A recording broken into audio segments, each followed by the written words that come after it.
Greg, I want to go to what the Democrats need to do to not focus inside the Beltway and have a Democratic Party strategy across this nation. Kate Zerinke in the New York Times destroyed the Democrats this weekend, saying they've simply failed to go across the nation in organization.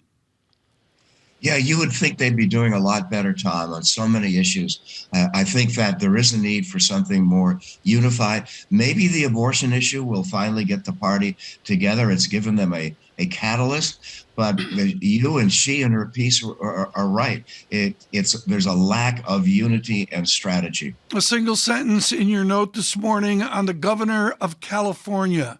What does good Mr. Newsom need to do? Well, I think he's running. He's starting to run some ads. I think he's making noise like he may run. You know, everybody's frozen in place right now because of Joe Biden. If Biden announces he's going to seek a second term, which I doubt, but if he does, that changes everything. If he doesn't, I think Newsom runs, and believe it or not, don't shoot the messenger here, I think Hillary Clinton may give thought to one last run. Wait, what? Say that one more time, Greg? Yes.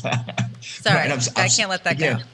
Yeah, I mean, I do. There's been a lot of speculation in the last few days that if Biden doesn't run and the Democrats don't have any clear favorite, that she might hop into the race. She's 74. That makes her, fairly young by today's standards. But I don't rule out one last run by her if Biden doesn't run.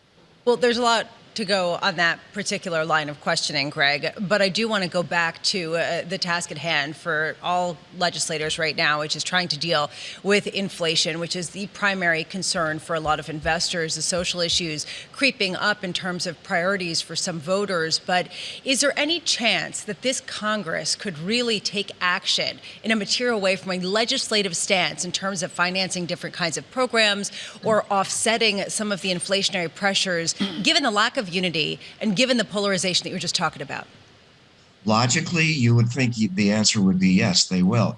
But logic does not dominate Washington.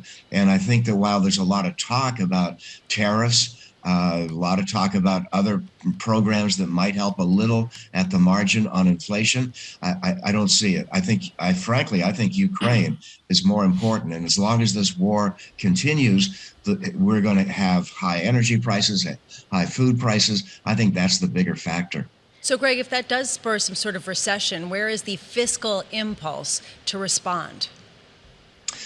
Typically, doing the exact wrong thing at the exact wrong time, you're going to see Congress now get very frugal. Not a lot of spending.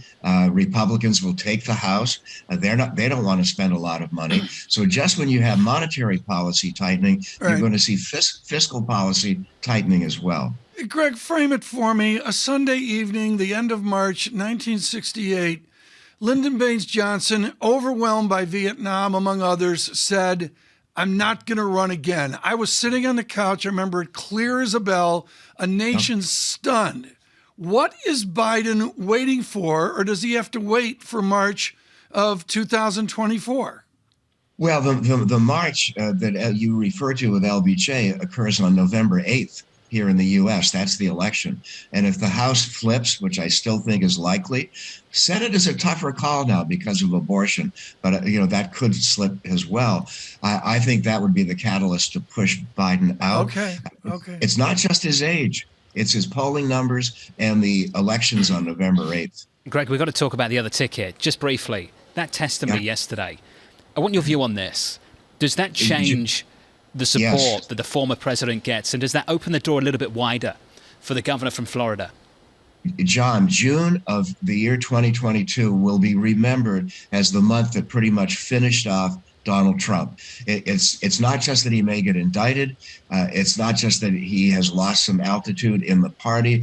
It's the mere fact that more and more of his own supporters are telling poll takers that one term's enough. We really are not excited about him running again. And that's his own supporters who are now starting to say that.